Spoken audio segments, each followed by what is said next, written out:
everybody, this is S.J. Wells. Eric Cooper. Yep, and Russ, what's up? with Area 51 Cafe. This is our first Official episode. Official episode, yeah, of the Area 51 Cafe. So today we're going to be hiking up Haystack Mountain behind us over here because Eric had experience there, and I'll let him tell you about that. I've had a Bigfoot knock.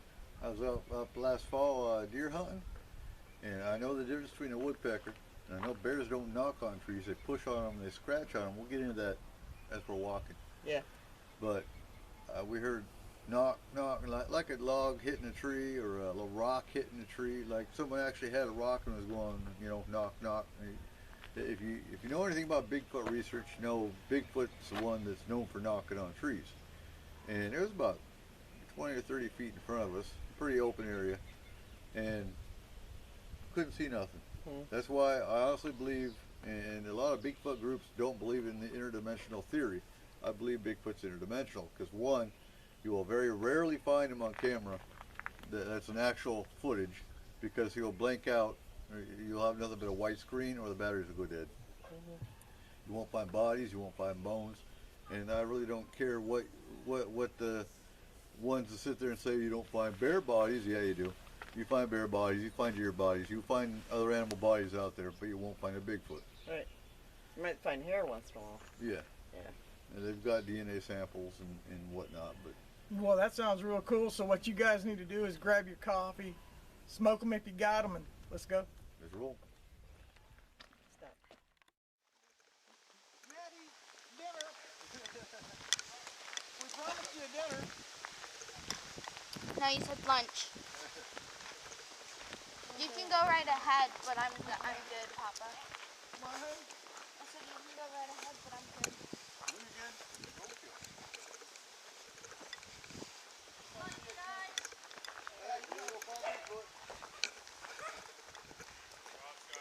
Man, does that look like fun? Yeah. You'll pardon me if I keep going.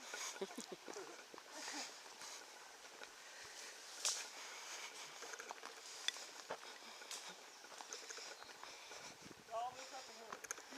Yeah. Nice, I like that.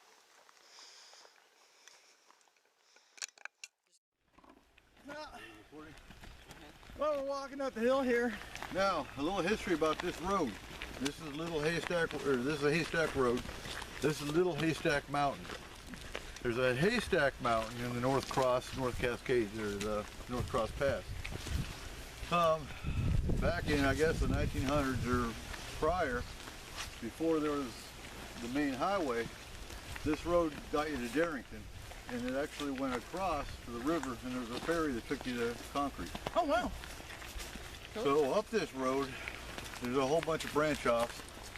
We're taking 1451 to 1452, down to 1452 to the end, and that's where Bigfoot is. Okay. Sounds But good. up here, there's somewhere I haven't found it yet, there's a Finney Creek settlement.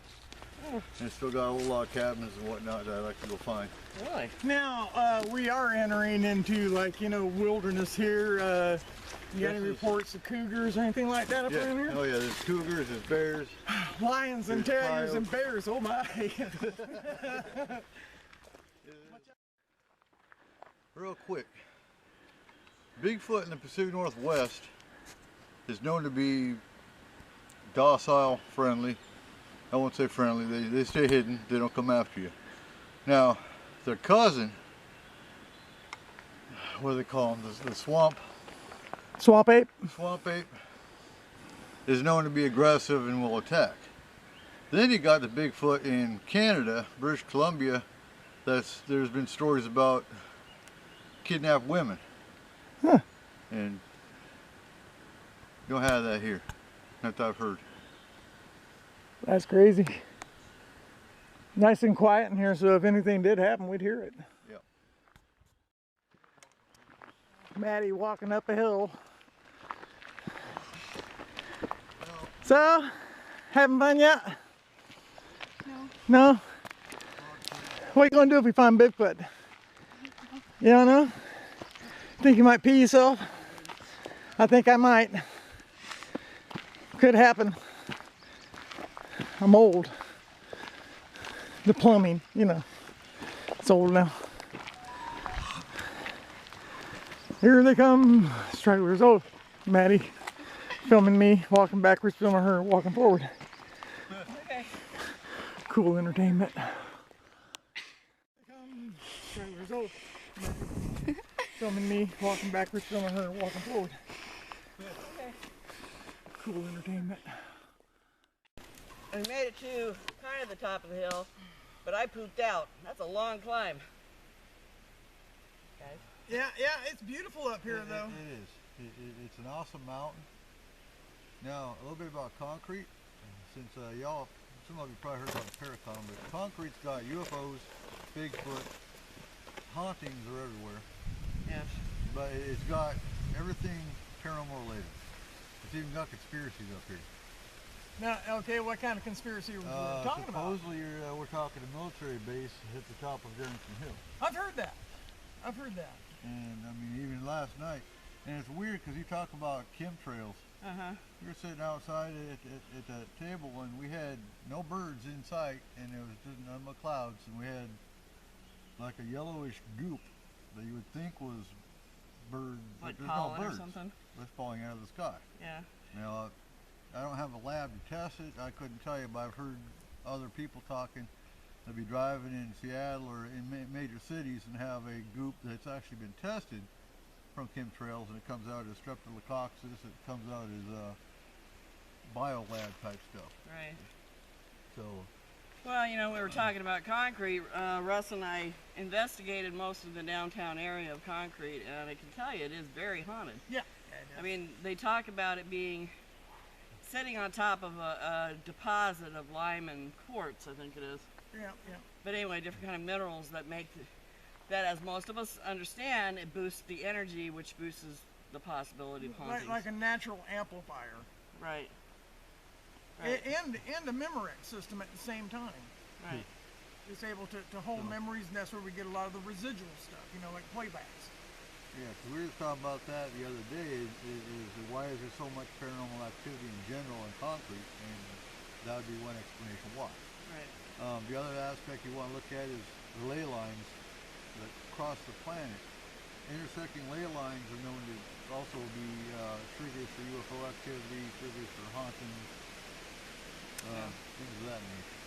Yeah, matter of fact, 'cause there's a river that comes basically at one end of concrete, and then another river runs this way, Baker River. and it connects right there at the corner, and concrete sits right in that corner.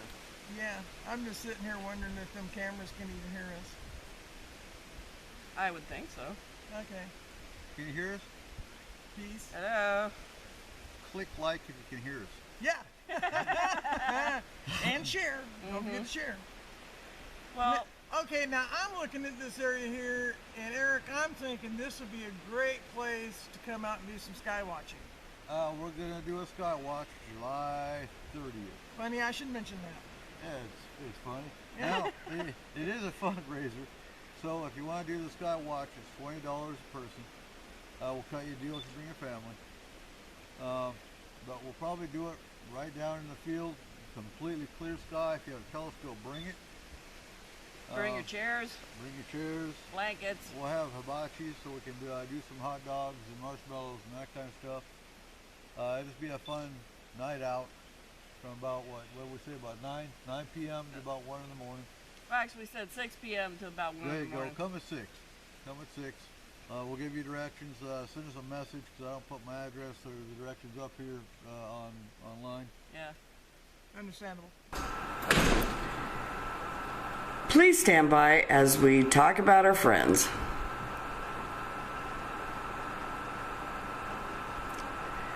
Please check out Spaced Out Radio with the host, Dave Scott, daily from 9 p.m. to midnight. It is an amazing paranormal show. Go to www.spacedoutradio.com. Now, back to our show. Yeah, understandable. And we'll do our sky watch up here. Yeah, we'll send you our Area 51 Gmail address on the event page, and you guys can message Eric there, and he can give you directions up here. Well, So- tell us a little bit about your book. Oh, well, I've got Or two new. books. Yeah, I got 2 new books coming out this year. One is Skagit Valley Ghosts, which talks about all kinds of hauntings all over the Skagit Valley, and that's the area where Concrete lies, actually. And it is in the book, so you might want to read that. Then my other book is called The Other Side of the Paranormal, and what it does is it goes in depth beyond what most investigators do, and their way of thinking about things, and how our mind can change things, and there's just all kinds of stuff in there, and you guys would, I think you'll thoroughly enjoy it. So that'll be for sale at the first annual Paracon, or Forest Moon Paracon in Concrete, October 22nd and 23rd. You guys don't want to miss that. So come buy your book, have SJ sign it. Yep, I'll be glad to sign it for There you go. They're actually doing two classes. Yep. We also have Christina George coming. We have Selena Roan coming. We have Raven Corvus coming from White Noise Paranormal. Yep, Joe Teeples from Joe Seattle. Teeples. Dave Scott from Spaced Out Radio. You better check out Spaced Out Radio. It's a good show. www.spacedoutradio.com every night from 9 p.m. to midnight Pacific Standard Time. Yep, it's a really good show, and Yeah. he covers from everything from the most minute paranormal stuff all the way up through UFOs, Bigfoot, conspiracies, you name it. You name it, it's on there. Yeah, he's a really good guy. He even has mediums come on and talk about channelings and you name it. Yep. That's where we're at. So- We like to investigate everything. We want to know about everything. Mm-hmm. Yeah, if you think you know everything, there's something, you got a problem. So, stay with us and learn Yeah. as we learn. So Russ, you ever seen a UFO? Yes. Tell us about it. Burlington, Washington, our backyard. Well, actually, the first one that I saw was in Florida. Me and my buddy Pete Roselle. I can't even say his last name now, but he's a Cuban. Nice guy. He's got a Ruiz, really wasn't long name. Ruiz. Yeah, thank you. And Shows how long we've been married. we were having an interesting night out, and boys hanging out, and you have fun, stuff like that. We're just driving around, and we both came around the corner, driving around the corner in his van. There was a gigantic ball in the air. It was circle. It wasn't the moon though. The moon was over to our left, and you could obviously I got see a it. story for you. And this thing, it just looked like it looked like a helium balloon. Really, What color was it? it was kind of orange, and it kind of looked almost like it was burning on the inside. Like a with- basketball? Yeah. But really bright. Now we both saw that one, and no explanation. Here about 14, maybe 13 years ago in Burlington, it was a clear day like it is today. I saw military jets in the air, and as always gets my attention when military jets are in the air. They were banking real hard, cutting the air. You could see the streamers coming off the side of their wings. It was pretty cool. Grabbed my binoculars to check them out, and I looked right in the center of where they were flying, and it was a metallic soccer ball. That's the best way I can describe it. It looked like a soccer ball. It was metallic. I told Sandy immediately about it. She took the binoculars, looked up. There it was. It was just stationary. The jets are flying around it. I watched it for 15 minutes or so, and it just went from standing still to gone. Yeah. It was just gone, and then the jets left. He doesn't know if it went up, it went Or just forward. blinked off? Yeah. Don't just know. was gone. Yeah, because now talking about the orange basketball, I was in Kitzingen, Germany, taking a soldier to prison, to Mannheim. And we were coming back through Kitzingen about midnight, and I noticed an orange basketball over Bad Windsheim. And I could see the moon over here, and the orange basketball was hovering in the sky over here. And I watched it for about 10 minutes, and it blinked off. Yeah. So exact same. Was this in the 80s? No, this was 1997. Wow. So that's pretty wild because That's, well, actually, it would have been about 1979 when I saw mine. yeah, this is what sparked my interest. Well, actually, it goes back farther than that, but that was my first UFO sighting. Yeah.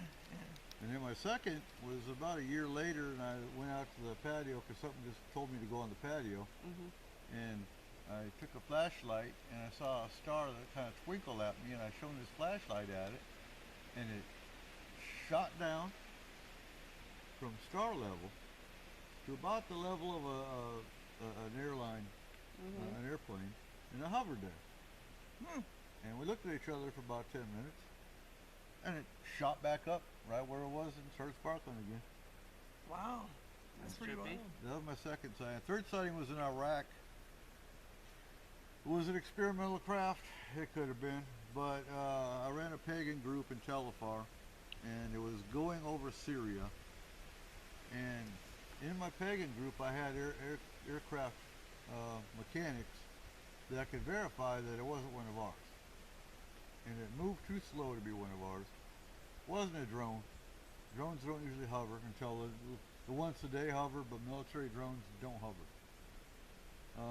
And the light pattern wasn't typical, and it was there for about a week, every night, and then it's gone.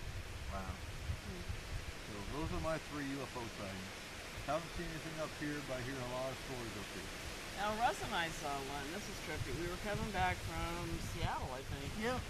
And we were driving down I-5, coming down into the valley, because you have to go down this kind of long hill to get into Skagit Valley. And just as we got to the top, right above the highway, dead ahead of us, I mean, couldn't have been more than, what, not even a quarter of a mile. Not even that. I can't even tell you how far, but it wasn't very far. One bar. And it was this light, a white light, just like this. Then we first thought, what are they doing with helicopters over the highway First like thought, that? helicopter. You know, that's what we thought. Accident. But there's no emergency vehicles Right. out on the highway. There's so no sound, nothing. And so we're sitting there watching as we're driving down the road. Russ was driving, of course.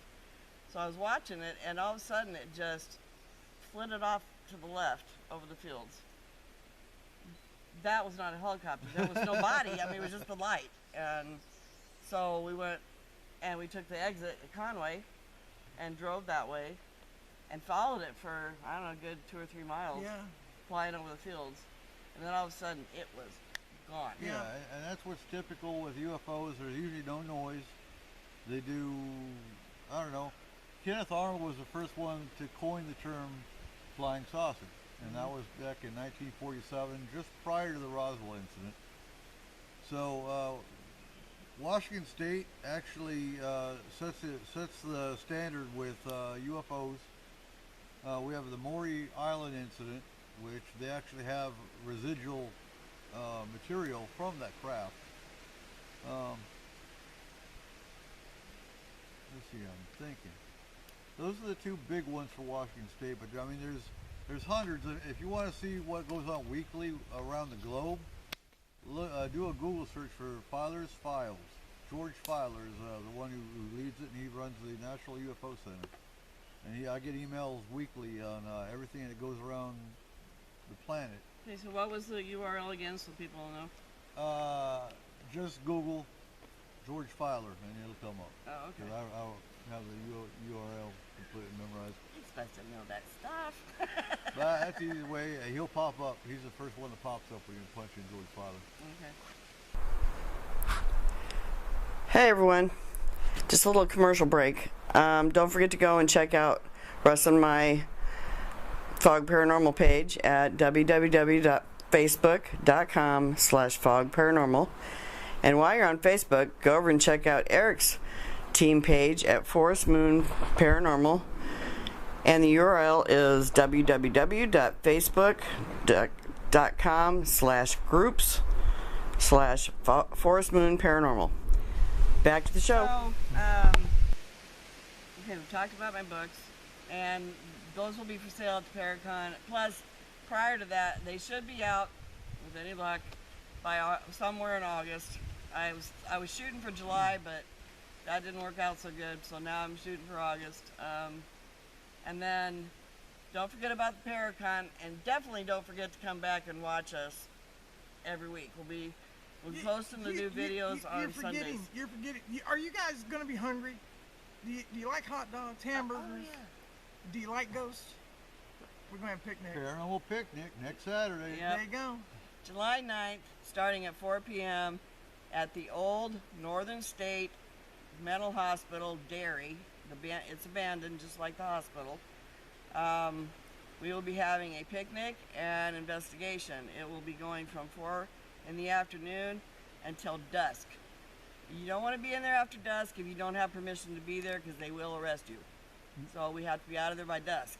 But as many of you know, or you should know, that ghosts just do not come out at nighttime. Nope. They're around us all the time. Oh, and my pet peeve, not all of them are demons. That's right. About 20 demonic cases, about 1 or 2 of them is actually a demon. Yeah. The paranormal TV killed the paranormal field. So many of them come out, oh, there's demonic activity over here. No, there's not. Yeah. It's a pissed off spirit. And we're going to talk about that actual subject more, because Russ and I feel the same way. Russ and I have been investigators for about 37 years now, almost 37 years. And I want to tell you right now, out of thousands, and I'm talking thousands of investigations across the United States, we've ran into one incident where Russ got shoved. One out of thousands of investigations. So if you want, if anybody wants to tell me that there's demons out there, that's fine. I think they're rare. I'm going to add too. Yep. Just because you get scratched, because there are cases where people get scratched. Yep. Demons are not the only entity out there that scratches you.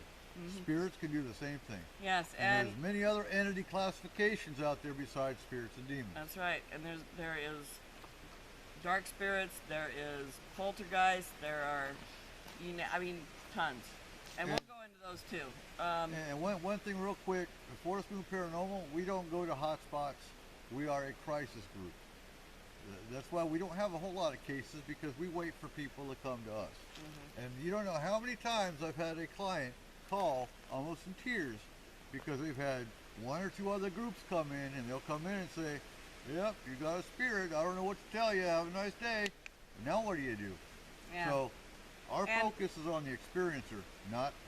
And normally, once an investigation is done, they're going to hype up the activity in the house, and it may not go back down. So what are those clients supposed to do then? Yeah. Go ahead, Russ. Yeah. No, it's not good. These wannabe people. Yeah, I don't say wannabes, because you got to learn sometime. But I don't like provoking.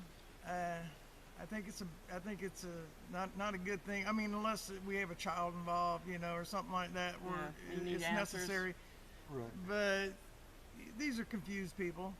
Yeah, They're think dead. think of a spirit as someone, an actual spirit is someone, they were alive at one point. Yeah, they transitioned into their energy self, and now, They're stuck. Yeah, and believe me, there's dark spirits, and they will attack you, and they will mess up your life and everything else, just like a demon. The only difference is a dark spirit will do it really quick and really fast. Yep. A demon will take their time to destroy everything about you, your life, your family, your money, everything, and then at the end, you're dead. And it's not the demon that did it, per se. You did it to yourself. The demon just made you do it. That's right. Yep. So We have a lot. That's a big subject, and so I Right. really want to get into that on one of our shows. this being our first episode, we're just kind of browsing all the realms, and then we'll get in a lot more in depth into each episode. Yes. Second episode is going to be Friday, Mm-hmm. and that's going to be at our open public discussion. Now, not everyone, if you're scared of coming to our public discussion because you don't want to be on camera, you don't have to be on camera. We're just discussing topics. Yes. Yes. You can just sit in the background and listen if you want. We're going to talk about all kinds of stuff. So, and you know what? And I want Eric sometime to talk about fairies, because I think they're real. They are real. Now here's my wood my sprites or whatever. there, Yeah, there's wood sprites, nymphs, dryads. Every tree's got a dryad. Dryad is nothing more than a tree. Dryads are the spirit of the tree. They're not they're part of the fairy umbrella, not necessarily a fairy. Now here's a problem I got too is some people out there will call an elemental an ET, an extraterrestrial. Elementals are not aliens.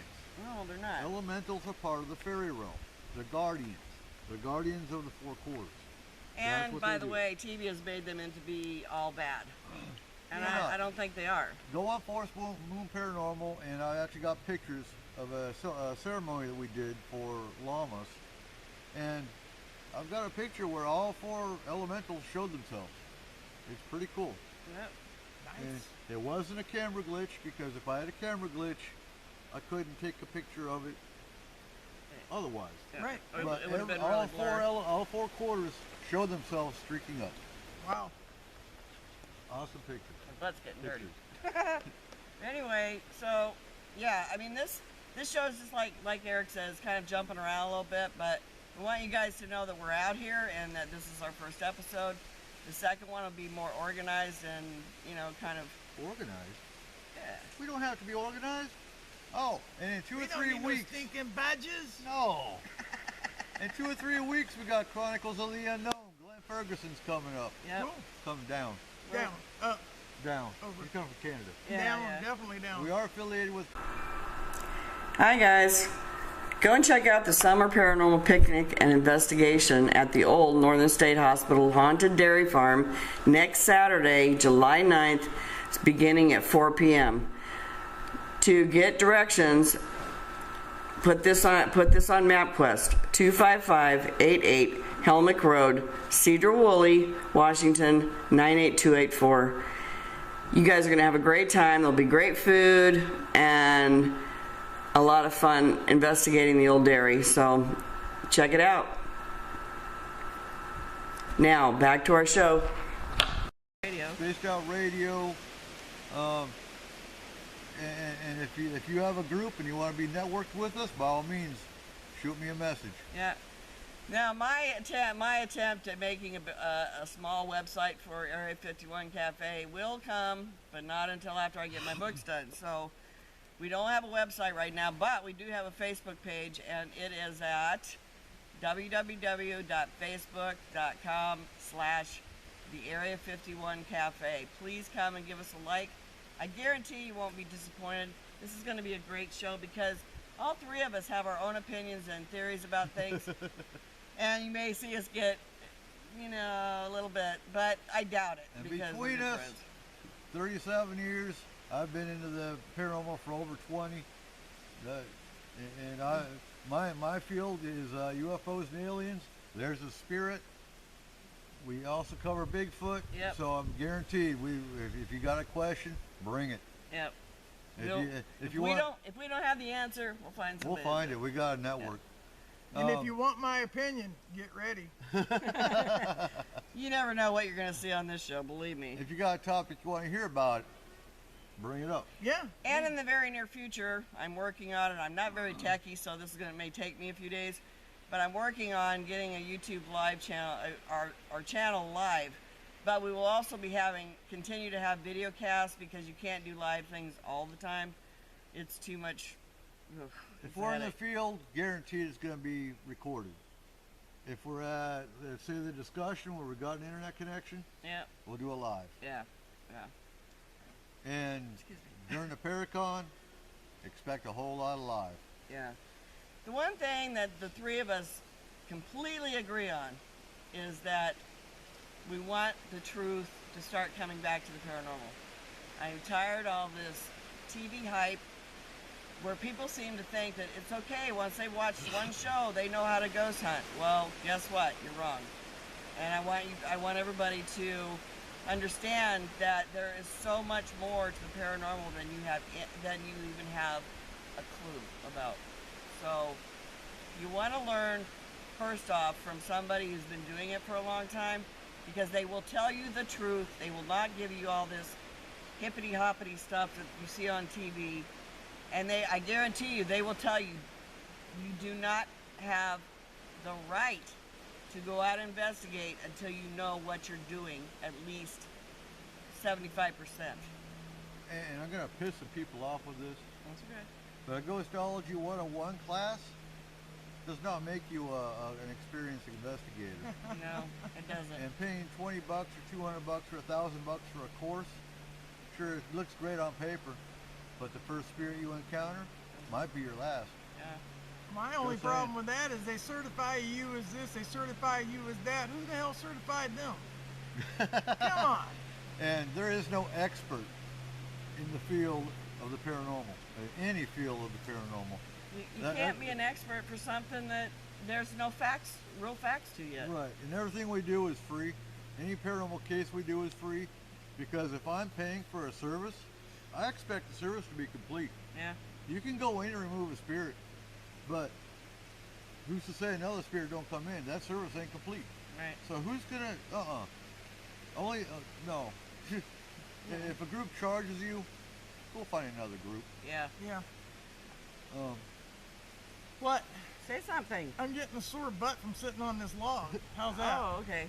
Well, anyway, Russ and I run Fog Paranormal. We've done that since 2002, but me and him have been together doing investigations since 1981. So, you know, there you go. We have been doing this a long time. Eric's been doing this a long time, and I guarantee that one thing that you will hear on this show or videocast, whatever you want to call it, I like show. Show. show, It's Show a sounds show. better. show, is the truth. Yeah. And if we don't know something, we're going to tell you we don't know. Yeah. We'll find somebody that does though. Yeah, yeah. I There's a can lot of guarantee it. people out there that know a lot more, probably a lot more than Russ and I do. Yeah. Because Uh, we're kind of old school paranormal people. Well, and we're not into making it worse and going away. If we can't handle it, we get somebody that can. Yeah. We don't just cut, Cut go and in run. and cut and run. No. No. No. And I'm going to bring something else up. So many groups believe nothing but science. A medium can't do anything. It's all science. Bullshit. I believe science working with mediums or working with gifted people is the only way you're going to get a well-rounded investigation. And if they're a medium with any salt, so to speak, Right. you do not want to tell them anything before they go into an investigation. And I am talking anything. Right. Not even the address. It taints it. You need to drive that person to the investigation. Blind. Huh? Blind. Pretty much blind, yeah. Yeah. Because you don't want them to know anything. If they're any good, they will. They'll find it. You're going to have somebody in the group that's doing historical background about the place, the land, even who lived there. So, if you don't have that information, you won't know if the medium is on track. You know, even getting a little bit of it or whatever, because energy shifts so much that sometimes it's hard to do a reading. I know. I'm an intuitive empath, and Russ has sensitive abilities himself. So, I don't want to know anything when I go into it, because that way, if I get something, it's going right, it's being documented, and it's going to be matched up to the history. If it does, if it doesn't, I'm wrong. I'll be the first person to say that I do not get 100%. No medium or psychic does, and if they tell you they do, there's a problem. Well, that's the problem with folks. They'll go into an investigation, and if you go into an investigation into a house or into a business that's got a ghost in it and it's been seen, you're going to find a ghost. Yeah. Clear your mind. Yep. Yeah. Not even the team really should know anything about it. No. I mean, a lot of times, you know, we have to know the address. So, yeah. But anyway, Eric, you want to say anything before we close this Nah, out? let's wrap it up. Episode 1. Don't miss us. We'll be here again next Sunday, but it'll be recorded on Friday. So, we'll be live. Sorry, guys. Picnic. Got a picnic coming up. We got Skywatch coming up. We got the Paranormal Conference coming up. And if you don't show up, there's something wrong with ya. You know what I'm saying? There is. Exactly. Yeah. Bye, everybody. See you next week. Peace.